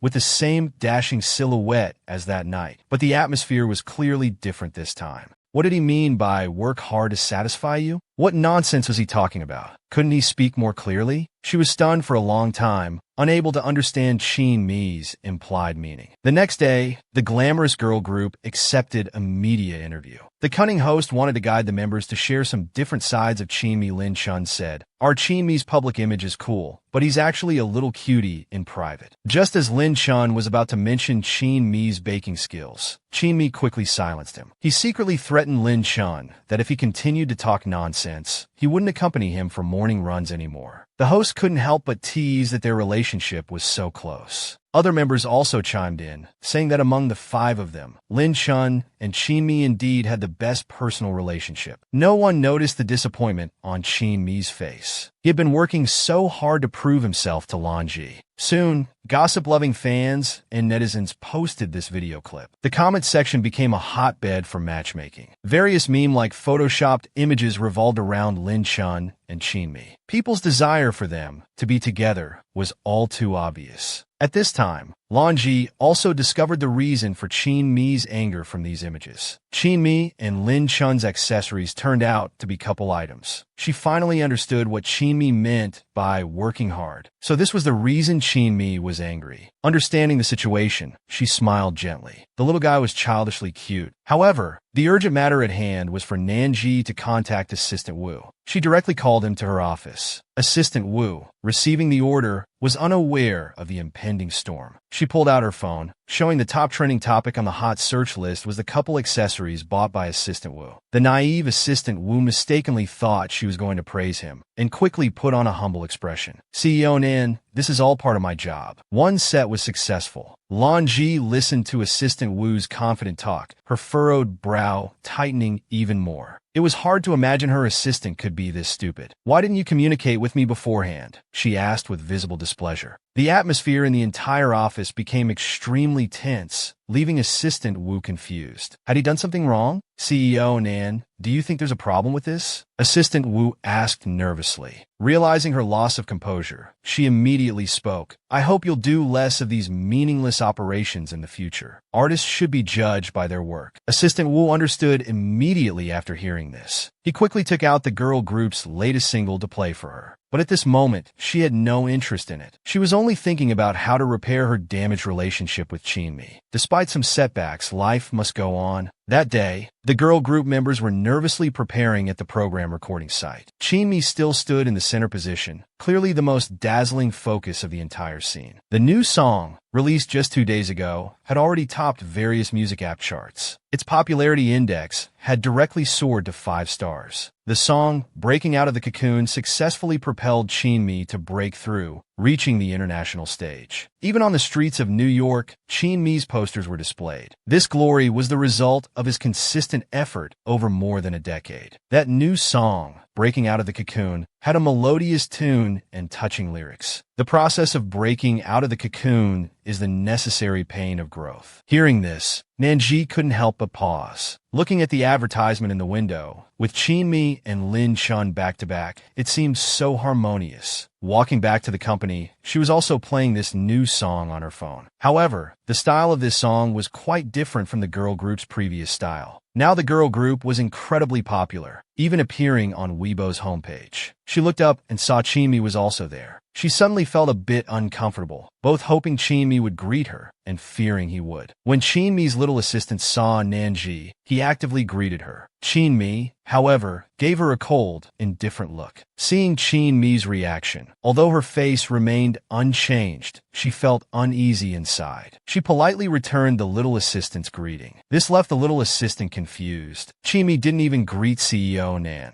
It seemed Chinmi was now famous enough to ignore the boss, although there was a sense of reluctance, or rather discomfort, in her heart. In the past, Chinmi would have rushed up to cling to her, but now he didn't even say hello. Although they had drawn clear boundaries, she was still his boss after all. This was too disrespectful to her. The short walk felt very slow, each step filled with her unresolved feelings. Forget it, the little guy won't bother me anymore. Isn't that something to be happy about? Given the situation, he could only console himself this way. The little assistant actively inquired about Chinmi's situation, but Chinmi only replied flatly, nothing. At this time, the hot search on phones was dominated by Chinmi and Lin Chun CP. It seemed the whole world thought they were the most suitable couple. Nanji was getting annoyed seeing this. If she felt this way, wouldn't people outside the industry be even more put off, perhaps thinking it was excessive marketing? She said she was annoyed and thought she shouldn't look, but her body was far more honest than her mouth and heart. The work group chat was also full of intimate interactions between the two, following her like a nightmare. Some even started praising Chinmi for being so good at marketing himself. A simple CP hype could bring him such huge traffic. The more she looked, the angrier she became. She kept trying to convince herself that Chinmi was just her sleeping partner. Who he liked was none of her business, and she didn't care. Just then, her phone suddenly rang. The voice on the other end of the phone immediately pulled her out of her mental exhaustion, only to plunge her into a deeper black hole. It was her mother, whom she hadn't seen for many years. Her mother, like a leech, was asking for living expenses again. But just 2 days ago, she had sent her a sum of money. Unexpectedly, her mother directly asked for a large amount, saying she had used all the money for medical treatment and medication, and the living expenses weren't enough. Hearing this, she felt helpless. Are you sick? What illness? How come I don't know about it? Her mother told her it was just some age-related illnesses and asked her to transfer 100,000 yuan first. Nanji immediately understood. Her mother must be having a drug relapse. Seeing no response, her mother on the other end of the phone instantly broke into tears, begging, "Please, Mom is begging you.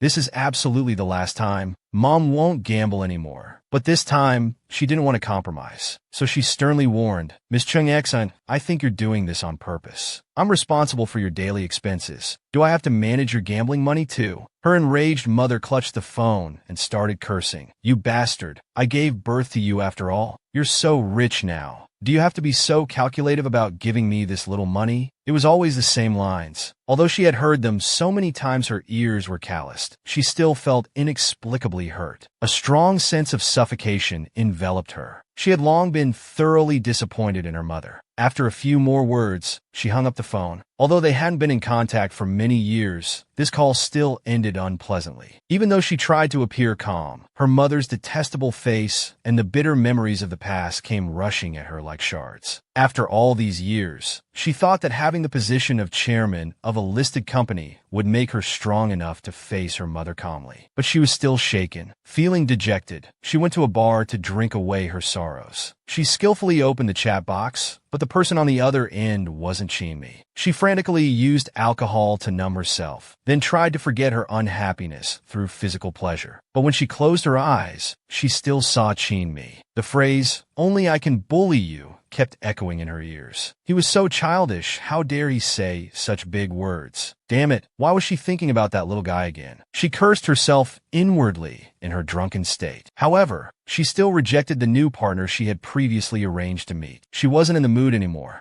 Seeing that they had been stood up, the other person started cursing. She had to politely activate her superpower, successfully shutting them up. He kept laughing bitterly. He had always used this shocking method to heal himself. But today, after thinking of Chinmi, he actually gave up voluntarily. After several rounds of drinks, the bartender came to advise him not to drink too much. By this time, he was already in a daze. He asked the bartender to call a designated driver to take him home. The bartender immediately took out his phone, while reminding him not to fall asleep. Just then, a hand suddenly snatched away his phone. Then a voice said, "No need to call a driver. I'll take her home." The newcomer was none other than the popular artist, Chinmi. When the bartender saw it was Chinmi himself, he became so nervous he couldn't even speak. "Are you Miss Chinmi? I love your songs so much. Hello. Thank you for taking care of our boss. It's too dangerous to let a designated driver take her home in this state, so I'd better take her back." Chinmi exchanged a few polite words. After hearing this, the bartender directly handed the car keys to Chinmi. "Then I'll trouble you. You know where Ms. Nan's home is, right?" Chinmi smiled and replied, "Don't worry, I can get there with my eyes closed." After saying this, Chinmi supported Nanji and staggered towards the exit. He kept complaining, "Really, such a grown person, and I still have to worry about her." Seeing her unconscious drunk state, Chinmi was a bit curious. Did she encounter something unpleasant? As for why Chinmi appeared at the bar, it was because 2 hours ago, they had just finished recording the latest episode of a show. After saying goodbye to the girl group members, Chinmi was preparing to go straight home after work. Few people can withstand the loneliness after the noise. Chinmi began to miss Lanji again, wondering if she had thought of him. He stared blankly at their last chat record on his phone, wondering what she was busy with at this moment. Has Sister Lanji really forgotten me completely? The usually confident Chinmi began to doubt himself. Just as Chinmi was pondering, a post in his social media feed caught his attention. It was a group photo of friends at a party. Ordinary in itself, but what attracted attention was the person accidentally captured in the corner. Yes, that person was Lanji. In the photo,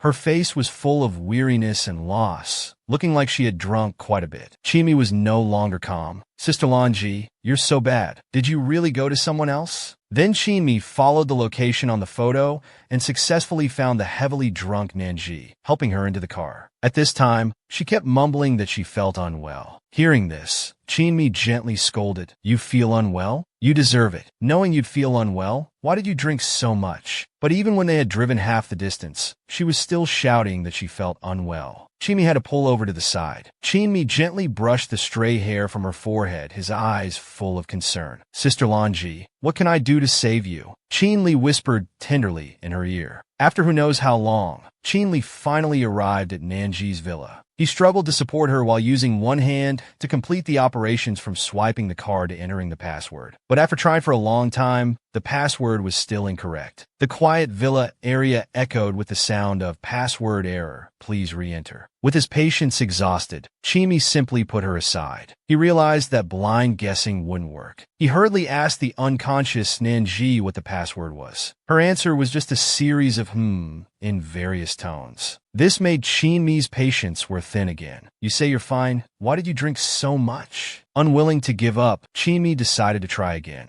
"Sister Lanji, can you hear me? What's your door password?" She opened her eyes groggily and saw Chimi in front of her, which was quite unexpected. "Sister Lanji, you're finally awake. Quick, tell me the door password," Chimi asked anxiously. She paused after hearing this, then mumbled the door password to Chimi. Chimi input the code while complaining. "You're giving away such important information so easily. Good thing it's me taking you home. If it were someone else, your house might have been robbed." Finally, the door lock chimed with a welcome home message, a cold yet comforting sound. After struggling for half the night, Chimi supported her as they stumbled into the house. With her drunken eyes, she regained some consciousness. She desperately pinched Chimi's face. "Is it you, Xiaoming? How did you appear in my dream? You little brat, do you know how much I missed you? You were just so mean to me." Her unconscious complaints and coquettish behavior were irresistible. As she spoke, she kept grabbing Chimi's hair. Chimi probably never wanted to take care of a drunk person again. Just as Chimi was trying to break free, she slipped and lost her footing. Seeing this, Chimi immediately embraced her, fearing she might get hurt. Then, Chimi used a gentle tone to calm her emotions. "Sister Nanji, be good. Don't act up anymore. It would be bad if you got hurt." But hearing this, she just stared at Chimi without saying a word. Chimi felt a bit flustered, wondering if Sister Nanji was angry with him again. The next second, Nanji actually took the initiative and leaned in. Nanji cupped Chimi's face and asked in a domineering tone, "You're such a troublesome little one. Not angry anymore, are you?" Chimi was dazed again. "Sister Lanji kissed me. Will she have her old problem again and not recognize people when she wakes up?" While Chimi was lost in thought, she staggered to her feet and walked towards the bedroom. Chimi followed closely behind. As she walked, her path deviated, and she almost entered the bathroom. Chimi hurriedly went forward to support her. Seeing her finally lying on the bed, Chimi kept reminding her to remove her makeup before sleeping. But she was deeply asleep and warned Chimi not to be so nagging in a muffled voice. Chimi couldn't help but sigh. "You're such an ingrate. You don't even recognize people before you're fully awake. So ungrateful. Never mind, I must have owed you something in a past life." The sharp-tongued Chimi had no choice but to help her remove her uncomfortable work clothes. "If you won't remove your makeup, at least change your clothes. Otherwise, you'll be very uncomfortable when you sleep," Chimi muttered while taking out makeup removal items. In her hazy state, she was like a doll being manipulated by Chimi. Even simple actions left Chimi panting. But even so, Chimi could still see her cute side. That is, when she was now drunk to unconsciousness. After tidying up, Chimi tried to leave quietly like before, hiding his efforts and name. He didn't care about pleasing the boss, but his feelings for her were too special. Worried about her, Chimi kept watch at the door for a long time. Who knows what he was thinking at that moment? Suddenly, Chimi noticed a bracelet on a nearby plant. He didn't even know when it had fallen off. Turning back, he could hear the sound of her deep sleep coming from the room. Chimi looked into the distance, lost in thought. The night breeze was cool, but he was happy. So after much consideration, he decided to leave the bracelet as an excuse to come see her next time. The urgent morning phone alarm urged everyone running on the path of chasing dreams. Nanji was no exception. Her face was covered with dark circles, the punishment for indulgence. She struggled to crawl out of bed and turn off the alarm, but suddenly memories of last night flashed back. It was the image of her being with Chinmi. She could hardly believe it. That must have really happened. How could this be? How did Xiaoming find me? Did he follow me? How embarrassing. How embarrassing. This is so humiliating. How can I face him again? If only I had drunk less. Belated regret suddenly flooded her heart. At this moment, she was full of remorse, still pondering how she got home last night. But her memory only remained at the point where she asked the bartender to call a designated driver. Thinking about this, she immediately made up her mind to quit drinking, even if just for a while. She couldn't stand having these blackouts all the time. But now, she was more eager to figure out what was going on with Chinmi in her memories. She still didn't want to believe that Chinmi had brought her home. Theoretically, Chinmi should still be angry about the bracelet incident. He also had no reason to know which bar she was at. As she was hesitating, Qinshin called. Xiaoji, do you have any plans tonight? Qinshin asked on the phone. Hearing this, she repeatedly said no, as the hangover symptoms were still giving her a headache.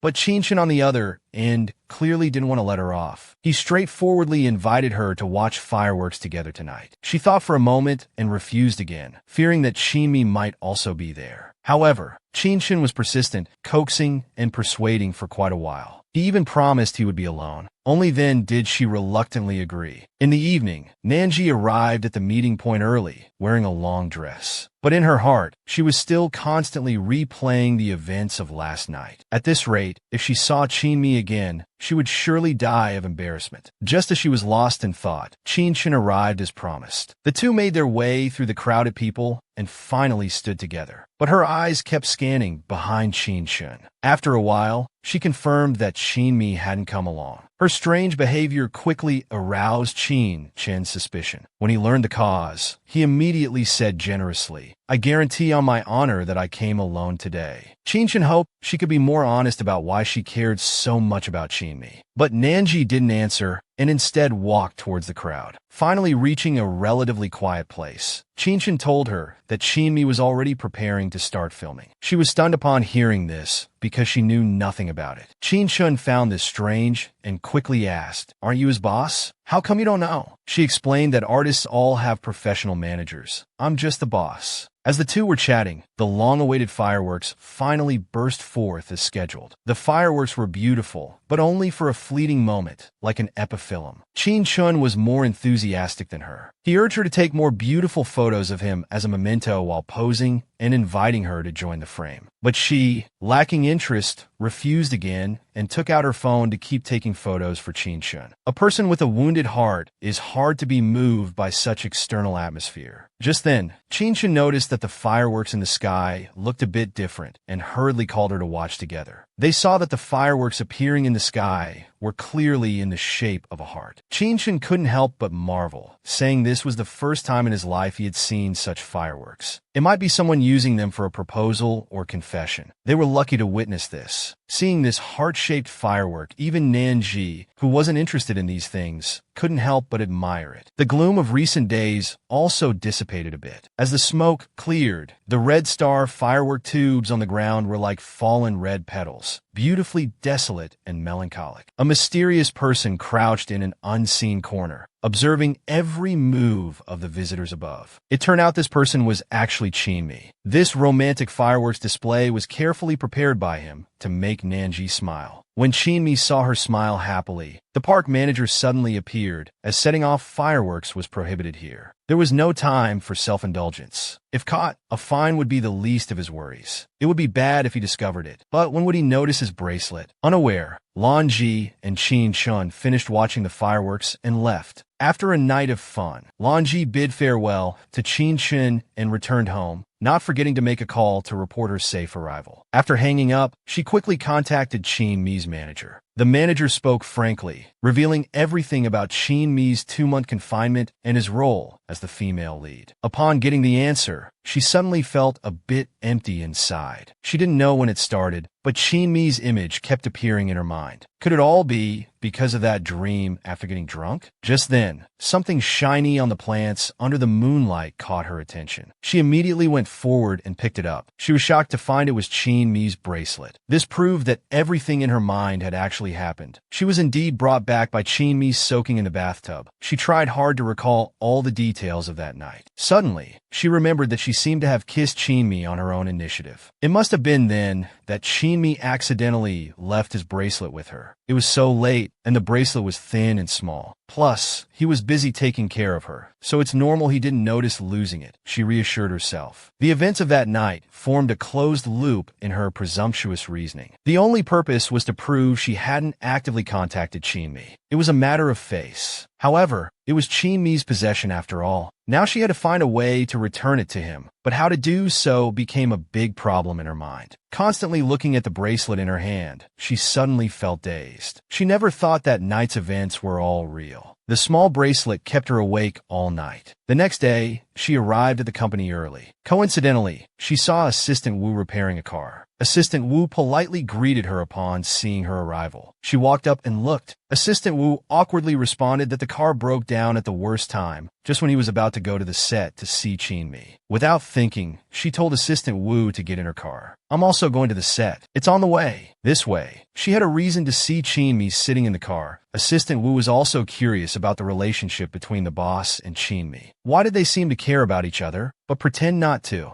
The two drove straight to Chin Mi's filming location without talking. As soon as they got out of the car, they were startled by the thunderous noise from afar. Assistant Wu quickly explained that these were CP fans of Chin Mi and Lin Chun. She took a closer look and realized the fan group was massive. She couldn't help but worry if such noise would affect the filming. Assistant Wu assured her not to worry, saying that although the fans were passionate, they were well-behaved. She casually asked if Lin Chun was also in the cast. Assistant Wu enthusiastically replied that she was the second female lead, playing Chin Mi's best friend. As he finished speaking, Assistant Wu pointed to a direction nearby. They're rehearsing lines over there. At the same time, Chin Mi and Lin Chun noticed the visitor who came to the set. The executive director and other staff members, seeing her arrival, came forward to greet her. Suddenly, the air was filled with greetings. The director, extremely flatteringly, said, "We didn't know you were coming, Mr. Nan. It's our fault. What would you like to eat or drink? What do you need? I'll have them prepare it." The director was so polite because, to some extent, Lan Ji was also their big investor. She immediately said she was just looking around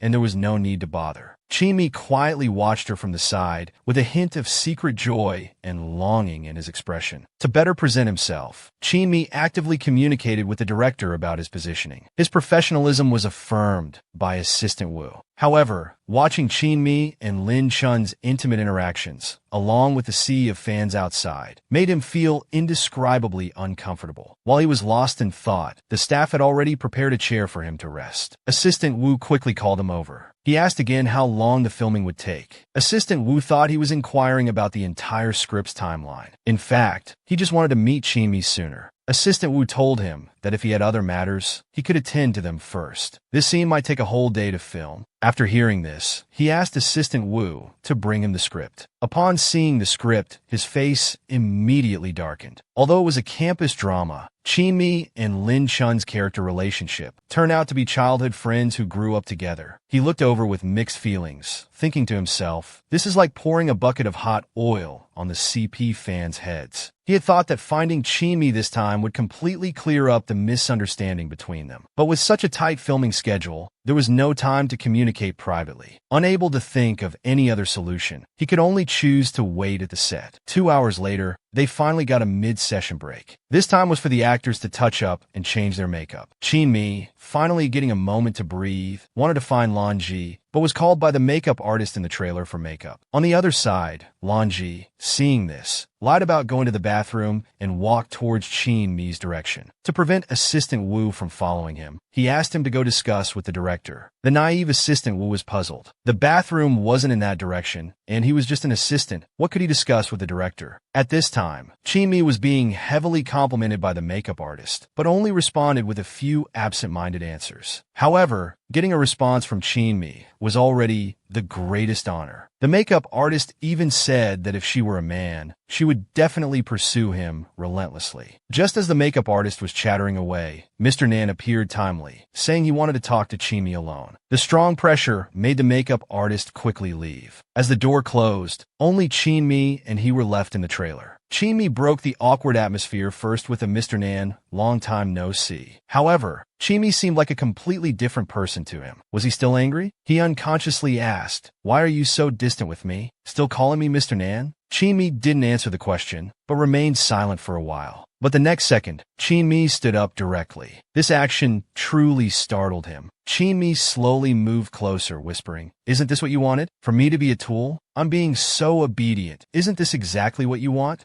Seeing Chin Mi's uncharacteristic sarcasm, he hurriedly reached out to push him away. I drove here not to fool around with you. Please let me finish speaking, he said, steadying his thoughts. You left something in my place. I was worried you'd be anxious, so I brought it to you specially. I hope you don't misunderstand. After saying this, he took out the piece of jewelry. Chin Mi took the necklace from his hand. I wondered why I couldn't find it anywhere. So it was with you. How should I thank you, my great Mr. Nan? This necklace means so much to me. Chin Mi sarcastically mocked again. A flash of loneliness passed through his eyes. He really couldn't bear Chin Mi's implied words. All right, if there's nothing else, you focus on your filming. I'll head back now. The matter is settled, he said, not wanting to linger any longer. Unexpectedly, Chin Mi still persisted. What's wrong with you? I'm already going along with your wishes. Why are you still being so indifferent to me? He was also saying one thing, but meaning another, stubbornly refusing to admit. Does one need to invest emotions in treating a tool person? Lonji quickly regretted after his father left. What was he here for? A few words from the other person had broken his defenses. He originally wanted to ask Chin Mi in person about what happened that night, but he ended up not asking anything. He couldn't be this passive anymore. He must regain control. He immediately contacted Assistant Wu, asking him to book a restaurant. He wanted to treat them well in the name of the boss. When Assistant Wu received the message, he was moved to tears, thinking Mr. Nan and Chin Mi had reconciled. For this, Assistant Wu used his information network to find a high-end restaurant. Lin Chun, visiting such a fancy place for the first time in his life, couldn't help but take photos with Chin Mi to commemorate. After taking photos, he asked Assistant Wu if he could post the group photo on Weibo. Assistant Wu immediately expressed support. After all, the CP fans had been looking forward to it. The most uncomfortable person at this meal was Lan Ji. He was paying for the meal, but Chin Mi wouldn't even look at him properly, instead being lovey-dovey with Lin Chun. The more he thought about it, the angrier he became, causing his actions to be both polite and cold, which was truly uncomfortable. Assistant Wu was the type who talked more when happy. He told Chin Mi to relax and not be nervous just because Mr. Nan was there. After all, he was the one who suggested coming to the set. He was instantly angered to the point of spitting out his food. He couldn't understand why he still kept Assistant Wu around with such low IQ and EQ. Hearing this, Chin Mi couldn't hide his joy. So in his heart, he always had this stubborn woman. In this boring game, Lan Ji was utterly defeated with Assistant Wu's help. At this moment, he couldn't even lift his head, not knowing what he was about to face. He couldn't imagine that he, who had always been so arrogant, was now trembling uncontrollably, like a criminal awaiting judgment on the execution ground. What he feared was Chin Mi taking advantage of the situation to manipulate him at will. In a relationship, what's most feared is that the unattainable one is always stirring things up, while the favored one takes things for granted. Just as he managed to adjust his state, he remembered Chin Mi's playful expression earlier, which was truly uncomfortable. While he was pondering, his favorite peanut brittle in front of him was suddenly taken away. But when he saw it was Chin Mi, the anger in his heart was instantly extinguished. Lin Chun was still quietly warning Chin Mi, Wei Xiaomi, how could you eat the boss's favorite dessert? Isn't that a bit too much? On the other hand, he showed a hint of gratitude in his eyes. This little one still remembered that he was allergic to peanuts. Chin Mi did this to protect him, right? Just like that night. Watching Chin Mi eat the peanut brittle bite by bite, he felt a warmth in his heart. After the meal, everyone prepared to leave. Lan Ji suddenly called out at Chin Mi, let me drive you back. At this moment, he wanted to cherish this opportunity and clear up all the misunderstandings between them. Because the most important point was that he had never benefited from their CP. It was all due to Assistant Wu's presumptions. But Chin Mi's attitude remained cold. The great Mr. Nan, Lin Chun, and I are going the same way. We can also rehearse tomorrow's scenes together. Well, enjoy your rehearsal then. I won't disturb you. Rejected, he left in shame and anger. He knew this was a poor excuse Chin Mi came up with to brush him off. He came to his car alone, feeling very upset. It's rare for me to apologize first, and he still acts like this. Little bastard, we're done. Just as he was about to open the car door, a hand suddenly pressed against it. Looking through the car window, it was actually Chin Mi. What was he here for? To apologize?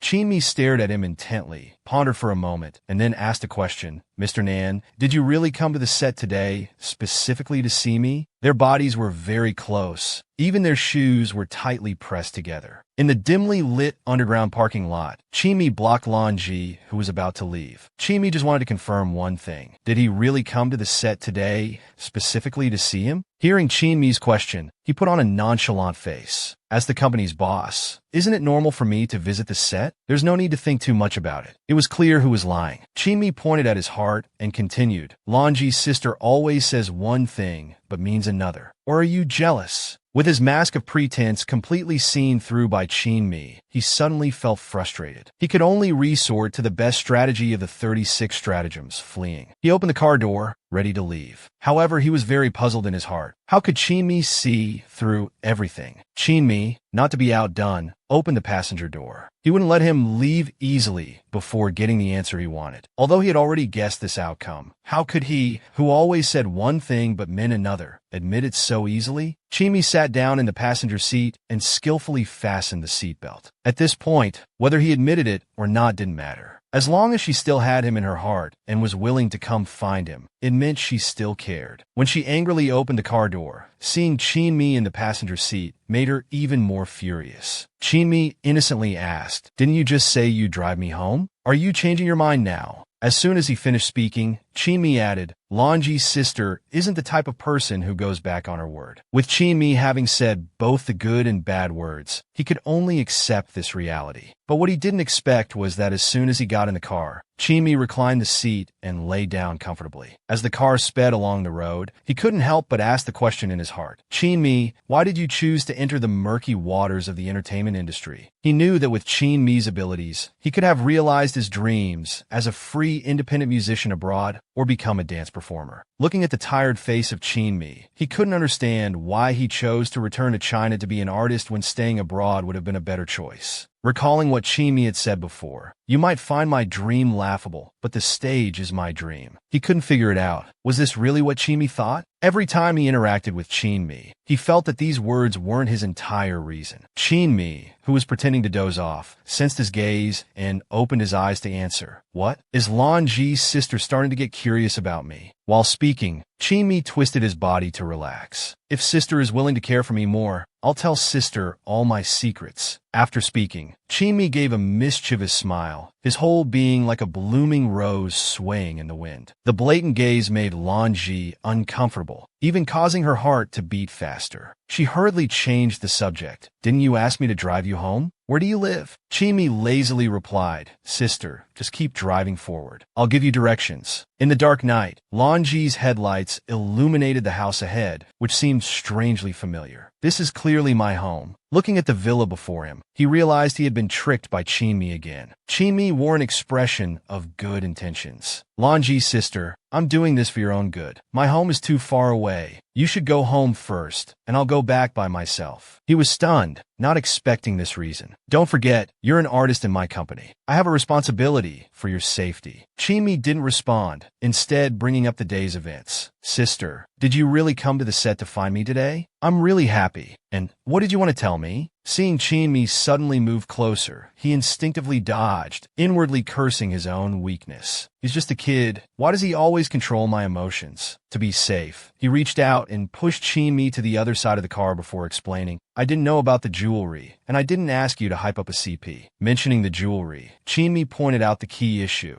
Then Lanji's sister, why did you give me such an expensive gift? He calmly replied, it's a thank you gift for the Phantom of the Opera ticket. Hearing this, Chin-mi finally relaxed and casually said, it's just a ticket. What's there to thank for? And isn't pleasing you what I should do? His outstretched hand froze in midair. He was puzzled because getting that ticket was actually quite difficult. But he changed the subject and mentioned the white chocolate mousse cake. When talking about the cake, Chin-mi's face became a bit unnatural. I just happened to learn from Uncle Fei, so I made it. Is there anything wrong with that? He's really stubborn. With things said to this point, his patience was nearly exhausted. At this moment, Chin-mi responded gently. How could Lanji's sister's birthday not have your favorite cake? He suddenly understood. Chin-mi must have specifically learned from Uncle Fei. Has he always remembered his favorite flavor? Seeing the atmosphere ease, he asked again about the night he was drunk. That night when I was drunk, did you send me back? Chinmi took the opportunity to ask, Sister, do you hope it was me or not? Chinmi's ambiguous answer made him a bit angry. However, before he could vent his anger, Chinmi gently kissed his cheek. Thank you, Lonji's sister, for giving me a chance to send you back, Chinmi said with a smile in a very ambiguous tone.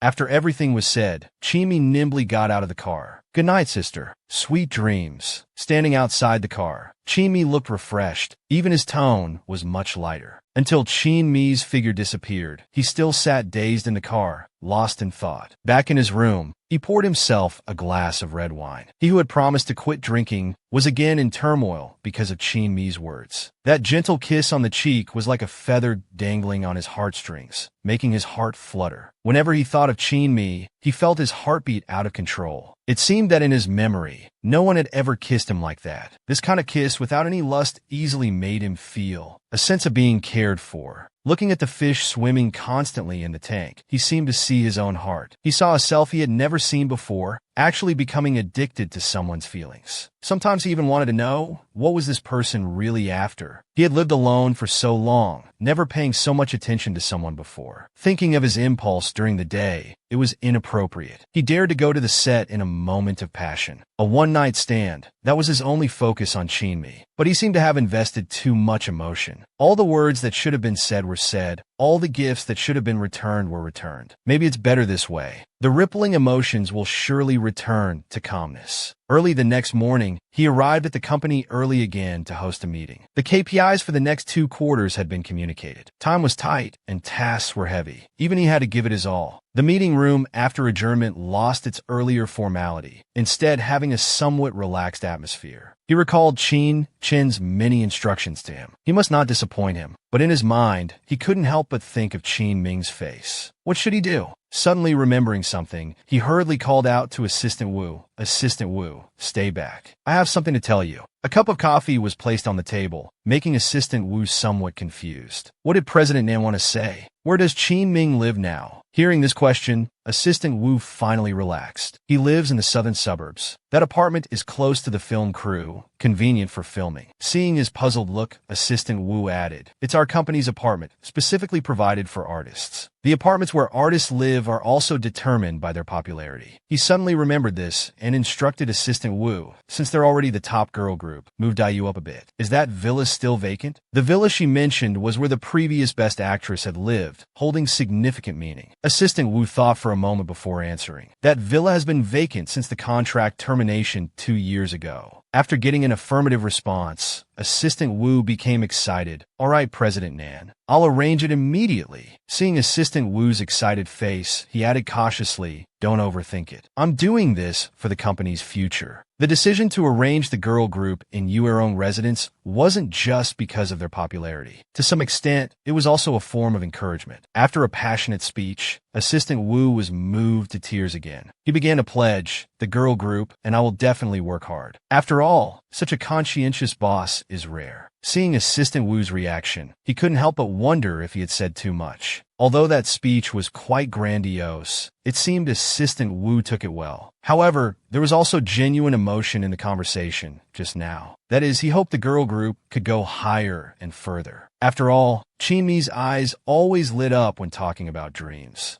And this seemed to be all he could do for him. He picked up a cigarette and put it to his lips, but his hand stopped midair before lighting it. Thinking of how Chinmi suddenly entered his life, bringing many changes, like how he now consciously quit smoking. Meanwhile, the girl group members were resting in their lounge. Assistant Wu rushed in excitedly, announcing, Little fairies, I have news you wouldn't even dream of. Everyone looked at Assistant Wu simultaneously. Some guessed it was a new endorsement, others guessed it was an unexpected holiday. Assistant Wu told them the company was changing their residence. Chinmi was stunned and immediately asked why it was so sudden, as they were living fine now. Assistant Wu told them it was because the company's top management had high hopes for them, and the new residence was Yuerong residence, where many celebrities live. Hearing this, Chin-mi was overjoyed inside, not because of loving wealth, but because he once again confirmed that Nanji really cared about him. Interpersonal relationships are about reciprocity. Thinking of this, Chin-mi decided to prepare a surprise for him too. While Chin-mi was thinking, Assistant Wu hurriedly called him over to choose his preferred room number. But Chin-mi showed no interest in this. This puzzled Assistant Wu. While other girls were fighting for good positions, Chin-mi told Assistant Wu he already had a place to live. This answer worried Assistant Wu. Yuerong residence was top-notch in terms of security and living environment. With Chin-mi being so popular, living alone would definitely be unsafe. But when Chin-mi told him he lived in the villa area of Fairley Square, Assistant Wu was shocked. The name sounded familiar. President Lan's home seemed to be there too. Before Assistant Wu could think further, Chin-mi quickly made a gesture for secrecy. Assistant Wu, you must keep this a secret for me. Time flew, and soon it was the day of the wrap-up party for the campus drama Chin-mi starred in. Accompanied by Assistant Wu, Chin-mi warmly shook hands and took photos with fans. But Chin-mi seemed distracted. He kept looking around, hoping to see Nanji. After all, this day was too special. Assistant Wu asked concernedly, Xiaomi, what are you looking for? Everyone's waiting for you to take photos. Chin-mi replied faintly, nothing. I'll be right there. Finally, Chin-mi couldn't help but ask Assistant Wu, isn't President Nan coming today? Assistant Wu quickly responded, who are you looking for? I asked him this morning. Flashback to this morning, Assistant Wu came to the office. He told President Nan, today is Chin-mi's wrap-up party. I wonder if you want to attend. To his surprise, without thinking, Nanji blurted out, I won't go. I have something tonight. You handle it for me. He said this while dealing with documents in his hand. Upon hearing this, Chin-mi felt a tinge of disappointment. The tactless Assistant Wu continued to gossip, asking if President Nan had a boyfriend. Assistant Wu was talking to himself. I've been in the company for so many years and never seen President Nan date. I'm really curious what kind of excellent man could match up to President Nan. Chin-ming thought to himself, is Sister Lanji already tired of me? But last time when he sent me home, that look in his eyes couldn't lie. He cares about me. At this moment, Assistant Wu was still persistently asking Chin-mi about Lanji's private life. After the wrap-up party, Chin-mi called Chin-shun, wanting her sister to invite Nanji out for a meal under the pretext of thanking him. To Chin-ming's surprise, he was with Chin-shun at that moment. He realized he had overthought things. Thinking of this, Chin-ming started asking Chin-shun for a wrap-up gift. He thought the usually careless Chin-shun might have gone to choose a gift with Nanji, but Chin-shun told Chin-ming that he had just left. What's more annoying was that they first went to see a movie tonight, then went for drinks. During that time, a beautiful woman even bought him a drink. Reportedly, that beautiful woman seemed quite good in all aspects and had a good first impression of Lanji. How can you let Lanji go with a stranger so carelessly? What if they're good or bad people? What if they have ill intentions? This call surprised Chin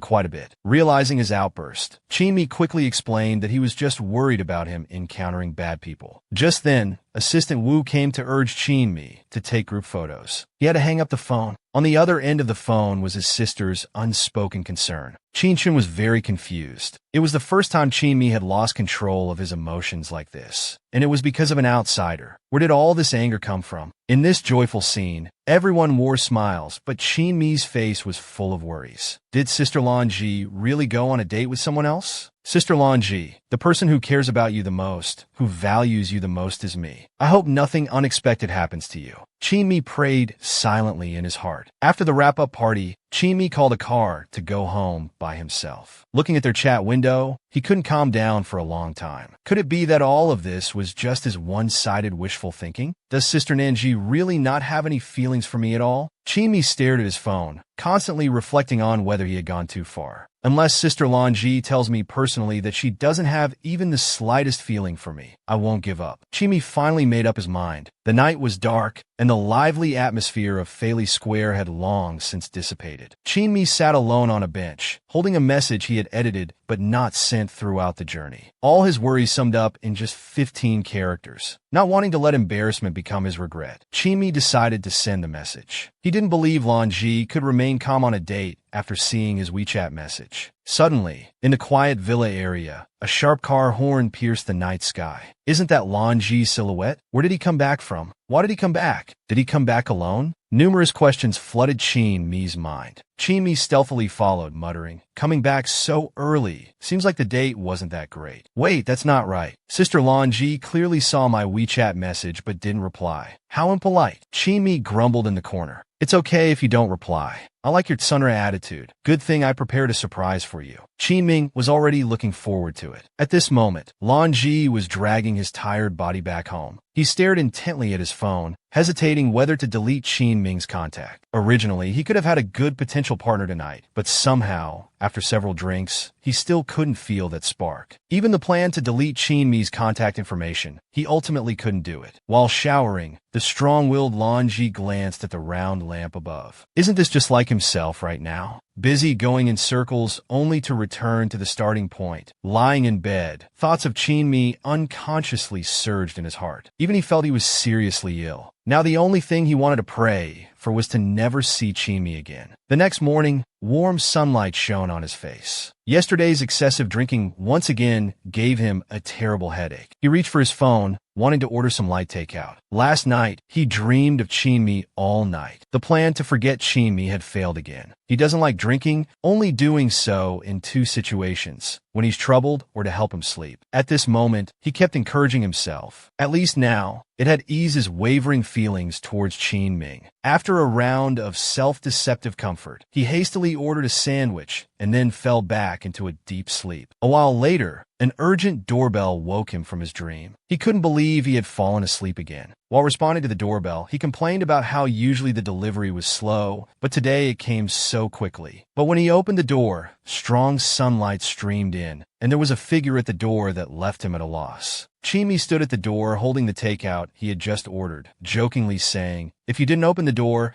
I would have woken up the entire neighborhood with the doorbell." He inwardly mocked himself. Yesterday, he was agonizing over not wanting to see Qin Mi again, but today, the first person he saw upon opening his eyes was still Qin Mi.